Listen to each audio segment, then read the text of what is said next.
Hello. So this is the final 9th week last video reflection.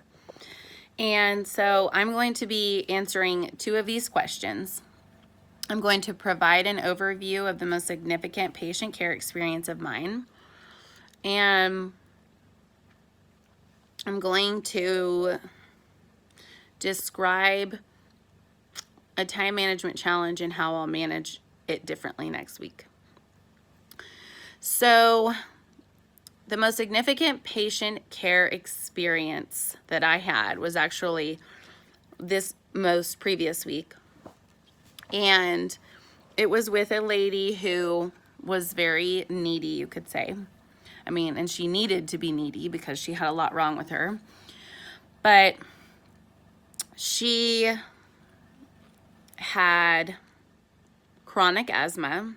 She was diagnosed with parainfluenza A and was very weak, couldn't breathe well, couldn't feed herself with her right hand because she had an IV in her wrist that really hurt because she was a hard stick. She couldn't walk herself to the bathroom, and she wasn't super sick. She just was very weak. And so I was in there almost all day last week, and at one point for an entire hour, because I was helping her get her Kleenex because she was coughing a lot. I took off all the lids for her lunch. I put a blanket over her legs because she was cold. She needed more Kleenex, so I had to go get more Kleenex. She got the wrong breakfast, so I had to order more breakfast and wait till that got there and take it into her room. She was on precautions, droplet precautions. So I put on like 50 masks that day.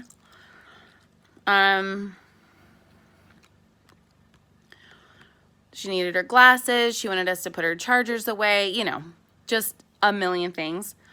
But I just stood there and I would wait and I'd say, okay, what else do you need? Because, you know, they need things too.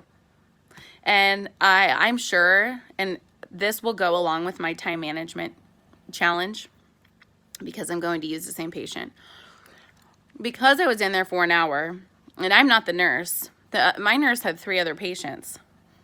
And when you have 3 other patients, you don't have time to stay in there for an hour. So I think what I'll do next week is do what I can for them and try to make it like 10 minutes. And then say, okay, I have to go now. Here's your call light. If you need anything, I will come back. And I'll be back for you. I'll be back to check on you.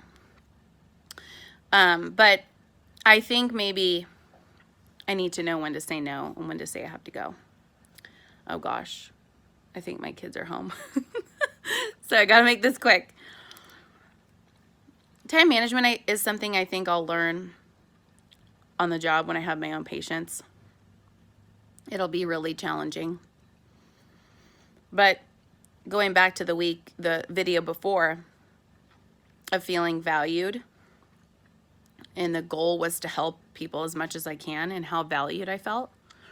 I felt so valued to that patient, and that's why we're there. We're there to help them, you know?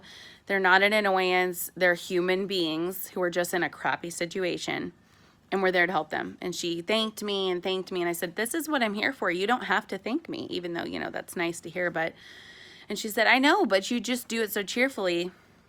And I said, well, if you were my grandmother, this is how I would want her to be treated in the hospital. Like, just because they're in the hospital doesn't mean they're not worthy of being treated with respect and kindness. So time management's a really hard one because she could be the needy patient for that day, but you might have a lot more sicker patients and that just need you for more things. And I think saying something, communicating with the patient means a lot. Saying, I really want to be here to help you.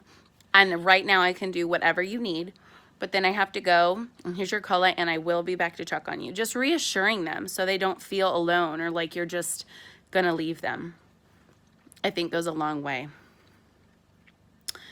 So I look forward to the last week. It's been the biggest learning experience I've had in school thus far, is the clinical portion.